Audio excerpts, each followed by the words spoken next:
Assalamualaikum warahmatullahi wabarakatuh. Mahasiswa Bapak yang berbahagia, apa kabar? Oke, baik ya, insya Allah. Nah, untuk modul yang ketujuh ini kita akan membahas apakah yang dimaksud dengan valid dan validitas instrumen penelitian. Nah, untuk modul yang kemarin, modul yang ke-6, kita sudah membahas mengenai membuat kuesioner skor skala Likert. Kemudian kita sudah juga membahas proses input data ke SPSS.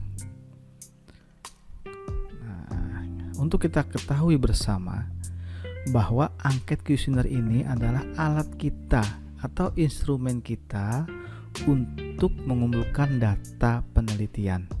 Ingat ya, itu digarisbawahi. Nah, jadi sebelum alat atau instrumen itu kita gunakan ke responden yang sebenarnya, kita harus uji dulu apakah ini valid atau reliable, ya. Nah, makhluk apakah valid itu atau validitas itu? Nah, kita jelaskan di sini ya. Nah, ini apakah valid dan validitas. Ini Bapak langsung contohkan saja. Kita analogikan bahwa di sini ada sebelah kiri ini alat potong ya, ada pisau dapur, ada parang bungkul, wah mantap, ada silet. Nah di sini benda-benda yang bisa dipotong.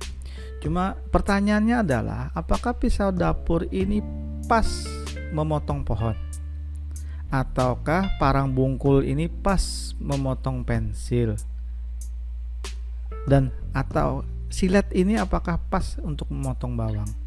Nah, coba kita renungkan sebentar ya. Nah, ini yang dinamakan dengan valid. Jadi, alatnya harus pas dengan objek yang akan dipotong seperti itu. Nah, misalnya kita kasih warna ya.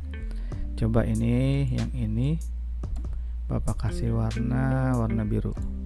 Nah, pisau dapur pasnya adalah memotong bawang. Kita kasih warna biru juga di sini. Nah, kemudian parang bungkul mungkin biasa kita pakai untuk memotong pohon.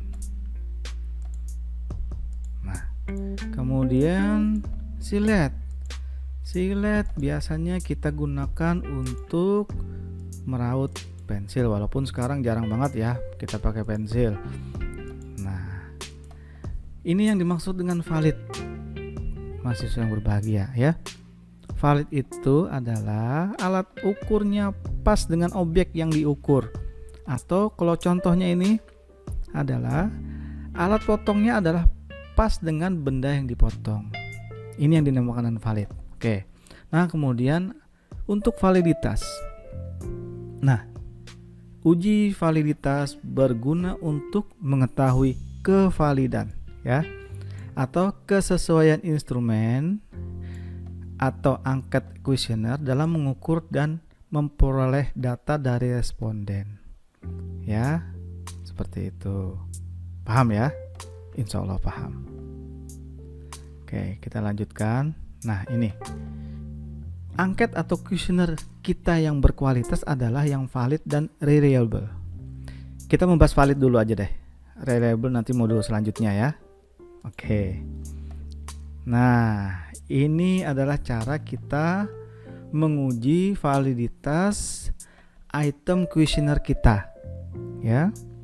Nah, ini namanya menguji validitas dengan version product moment. Nah, ini rumusannya, ya. Jadi kita nanti akan mencari koefisien R-nya. Nah, ini. Ya, jadi RXY-nya adalah koefisien korelasi, kemudian N adalah banyaknya subjek, kemudian X adalah skor item, kemudian Y adalah skor total. Baik, kita bahas dulu satu persatu ya. Nah, koefisien korelasi atau R hitung nantinya. Bingung? Jangan bingung. Oke.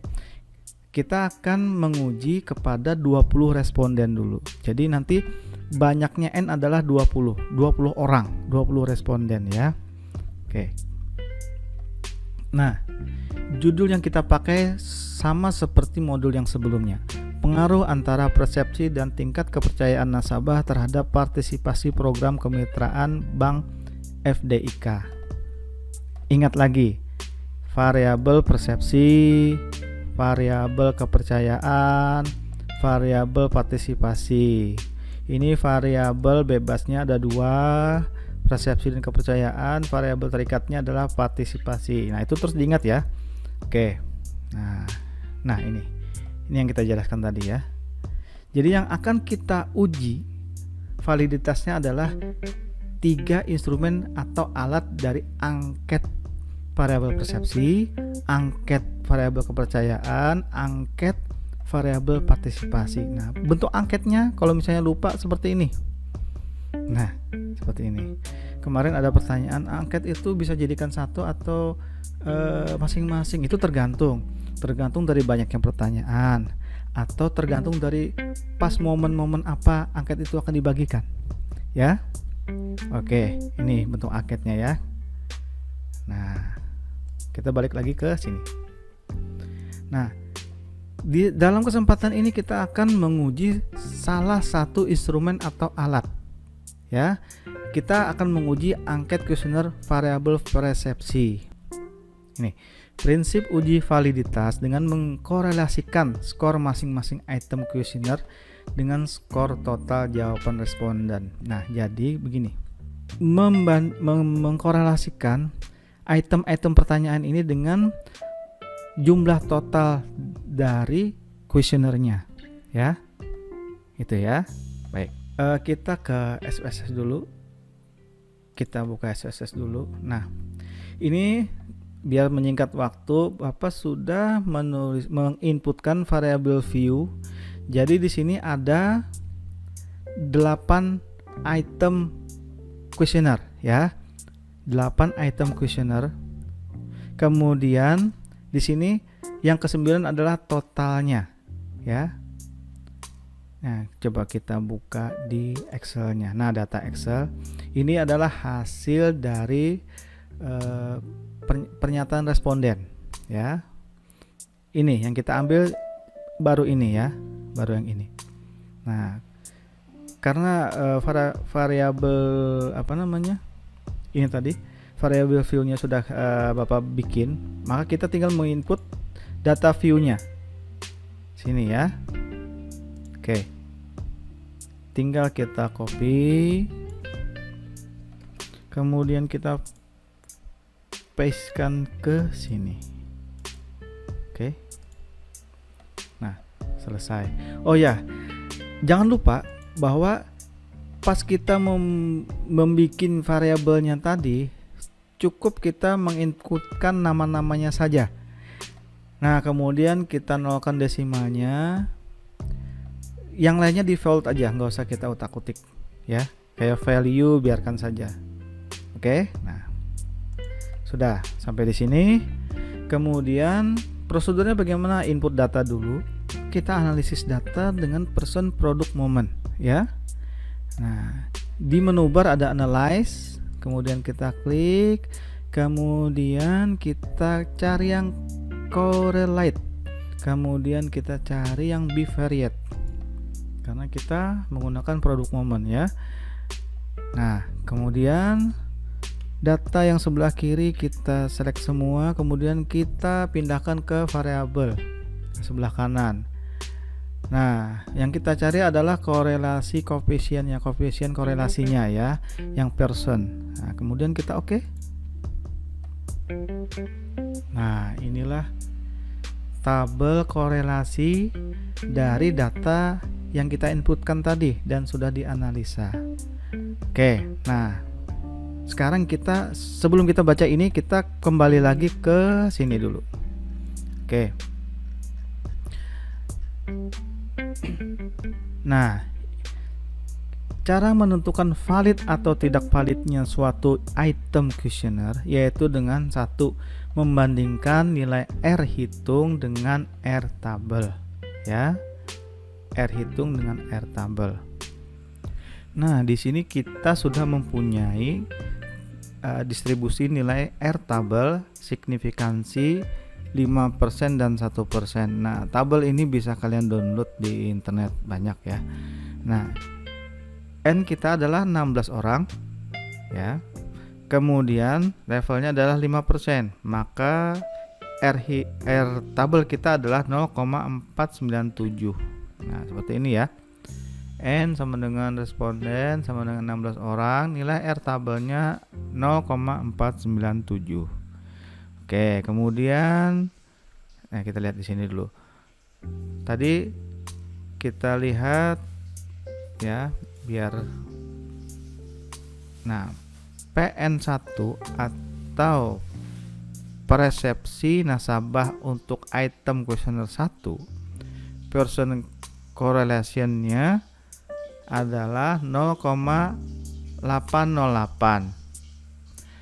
Nah, maka dari itu 0,808 lebih besar daripada 0,497. Maka R hitung lebih besar daripada R tabel. Nah, maka valid untuk item yang nomor 1 ya. Nah, kemudian setelah itu kita lihat untuk nilai signifikansinya ya. Nilai signifikansinya kita lihat lagi di tabel. Nah, ini baris kedua ya. Baris kedua nilai signifikansinya 0,000. Kita bandingkan. Nah, 0,000 lebih kecil daripada 0,05 atau 5%. Maka item pertama itu juga valid untuk ketentuan yang kedua. Jadi harus dua-duanya ya. Ketentuan pertama dan kedua harus dipenuhi untuk validitasnya. Oke, kita cek lagi untuk yang berikutnya. Nah, yang semuanya ya. Jadi ini 0,717. Signifikansinya 2. Valid. Nah, ini kita masukkan ke tabel ya. Kita masukkan ke tabel. Nah, ini tabelnya. Itemnya 1, 2, 3, 4, 5, 6, 7, 8 item. Kemudian R hitungnya rata-rata, bukan rata-rata, semuanya di atas R tabel 5% untuk 16 responden ya. Nah, signifikansinya kurang dari 0,05 semua. Artinya di kriterianya valid untuk ke-88 itemnya. Baik, sampai di sini dulu.